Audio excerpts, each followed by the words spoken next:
ඉතින් guys ඔබත් සුපිරිම ගණයේ ක්‍රිකට් රසිකයෙක් නම් අද දවසේ ගැන අමුතුවෙන් කිව යුතු නැහැ. අද ක්‍රිකට් වලට ආදරය කරන මුළු ලෝකයා බලා ඉන්න දවසක්. මෙවර 2026 T20 ලෝක කුසලානයේ අති උත්කර්ෂවත් අවසන් මහා තරගය පැවැත්වෙන නිසාවෙන්. ඉතින් පුංචි ඉල්ලීමක් කරන්න මගේ channel එක subscribe කරන්න කියලා. ඒ වගේම වීඩියෝ එකට like එකක් දාන්න නම් අමතක කරන්න එපා.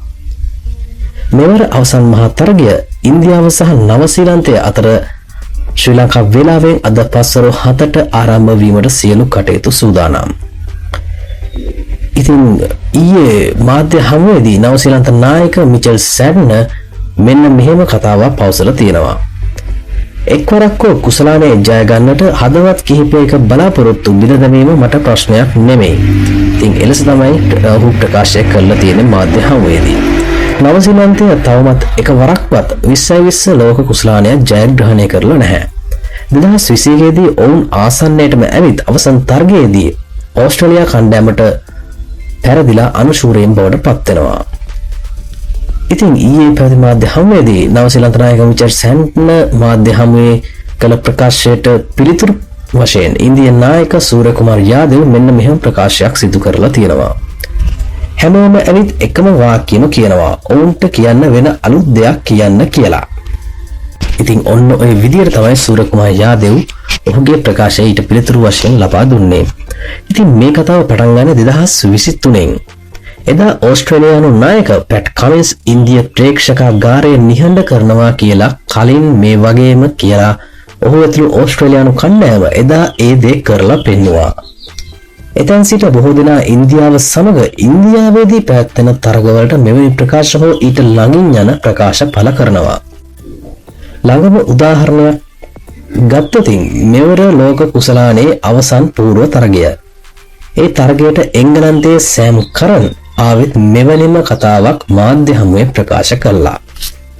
ඉතින් මෙවැනි වාක් ප්‍රහාරයන් එක්ක මේ කතා ඔස්සේ මේ දැවැන්ත අවසන් මහා තරගයේ උණුසුම නම් තවත් වැඩි වෙනව නොඅනුමානයි.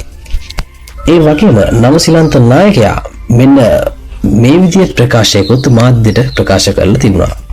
ඒක තවත් තරගයක් විතරයි කියලා කියන එක ලේසි. නමුත් ඇත්තටම හැමෝම දන්නවා ඒක එහෙම නොවන බව. ඒ සම්මත තරගයකට වඩා වෙනස් පීඩනයක් තියෙන තැනක්.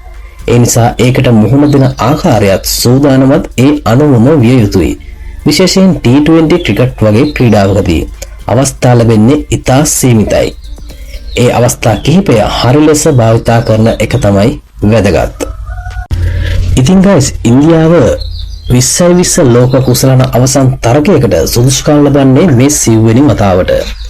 මේ අවස්ථා හතරෙන් තවමත් ඉන්දියාව අවසන් තරගයකදී පරාජය කරන්න සමත් වෙලා තියෙන්නේ ශ්‍රී ලංකාව විතරයි. ඒ වගේම ඉන්දු නවසීලන්ත ලෝක කුසලාන ඉතිහාසයේ බැලුවොත් මීට පෙර දෙරට අතර පැවති ලෝක කුසලාන තරග තුනම ජයගෙන තිබෙන්නේ නවසීලන්ත කණ්ඩායම. ඉතින් නවසීලන්තයේ පැත්තෙන් බැලුවොත් ඒක නවසීලන්ත කණ්ඩායමට තියෙන වාසි සහගත කාරණාවක් වෙනවා. ඉතිහාසයේ කොහොම වුණත් ඉන්දියාව තුළ මේ වගේ දැවැන්ත අවසන් තරගයක ලක්ෂ සංඛ්‍යාත ඉන්දීය ප්‍රේක්ෂකාගාරයක් ඉදිරියේ ඉන්දියාව පරාජය කරන එක නම් ලේසි පහසු වැඩක් නෙවෙයි. ඒ පීඩනය සෙසු තරගවලටත් වඩා සෑහෙන වැඩි දරුණු පීඩනයක්. ඉතින් ඒ දේවල් වලට ඔරොත්තු දීලා මේක දිරනවා කියන්නේ ඒක වෙනම ගේමක්. ඉතින් ඒ අසීරු බව හිටපු දකුණු අප්‍රිකානු සුපිරි වේග පන්දු යවන්නා වන ඩේල් ස්ටේන් හොඳින්ම දන්නවා. ඔහු මෙන්න මෙවැනි කතාවක් කියලා තියෙනවා. මට ඕන නවසීලන්තයේ මෙම ලෝක කුසලානේ ජයග්‍රහණය කරනවා දකින්න. නමුත් හදවතට එකඟව ඇත්තම කියනවා නම් ඔවුන්ට ඒ ජයග්‍රහණය කිරීමට තිබෙන අවස්ථාව ඉතා සීමිතයි. නවසීලන්තය මෙය දිනන්න නම් ඉන්දියානු ක්‍රීඩකයන් ඉතා නරක විදියට ක්‍රීඩා කරන්න ඕන. නැතිනම් ඔවුන්ට එය කිරීමට අවස්ථාවක් නැතිම තරම්. හැමෝම කැමති දකුණු අප්‍රිකාවට චෝකස් කියා අමතන්න. හැබැයි නවසීලන්තය අපිට වඩා ලෝක කුසලාන අවසන් මහා තරගවලට ක්‍රීඩා කර තිබෙනවා. ඔවුන් දිනපු ලෝක කුසලානයකුත් නැහැ. ඉතින් මම නවසීලන්තයට කියනවා කරුණාකර මේ කුසලානයේ ජයග්‍රහණය කරන්න. නැතිනම් චෝකස් යන නාමය නිල වශයෙන් මම ඔබට ලබා දෙනවා. ඒක ඔබ සතුයි. ඉතින් ඔන්න ඔය ආකාරයෙන් කාරණා සියල්ල ප්‍රකාශ වෙද්දී ඉතින් ඒ සියල්ල තීරණය වෙන්න තවත් ඇත්තේ හෝරා කිහිපයයි. ඔබ මොකද හිතන්නේ? ඔබගේ සහයෝගයද ඉන්දියාවටද නව ශ්‍රීලන්තයටද? ජයග්‍රාහකයා කවුරු වේවිද? ඉතින් ඔයාලගේ අදහසත් අනිවාර්යෙන් කමෙන්ට් කරන් යන්න.